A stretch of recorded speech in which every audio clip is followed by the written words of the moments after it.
Друзья, всем привет! Поступил очередной запрос от зрителя на предмет того, скрипит ли или гремит ли у меня салон. То есть вот мы сейчас поедем по такой дороге. Печку я специально выключаю. То есть все, мы прям по неровной дороге едем. По гравийной. Дорога здесь очень неровная. И у нас все огонь.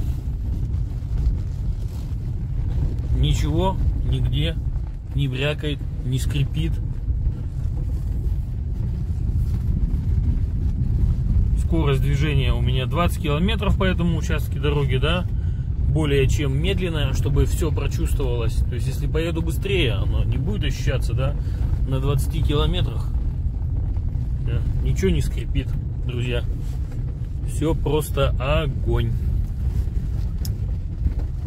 Вот, даже перегибы, да, то есть там кузов там выворачивается на кочках, а мы не скрипим.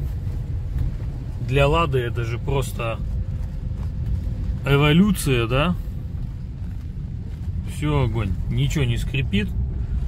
Причем в морозы, конечно, есть небольшие типа поскрипывания, да, но а так в целом, то есть когда автомобиль прогрет полностью, ни сверчков, ничего у меня нету. Есть у меня небольшой вопрос вот к этой ручке, но она такое ощущение, что у меня расслабленная. Смотрите, вот так вот. Чуть-чуть. То есть надо ее просто открутить там и это. Вот. То есть, это вообще не беда. Это не беда. Ну все, друзья, надеюсь, я ответил на вопросы. Всем, кому было интересно, скрипит ли салон Грант. Хотя даже давайте мы еще раз проедем по этой дороге. Я прям специально решил по этой дороге проехать, потому что она в этом плане именно показательная.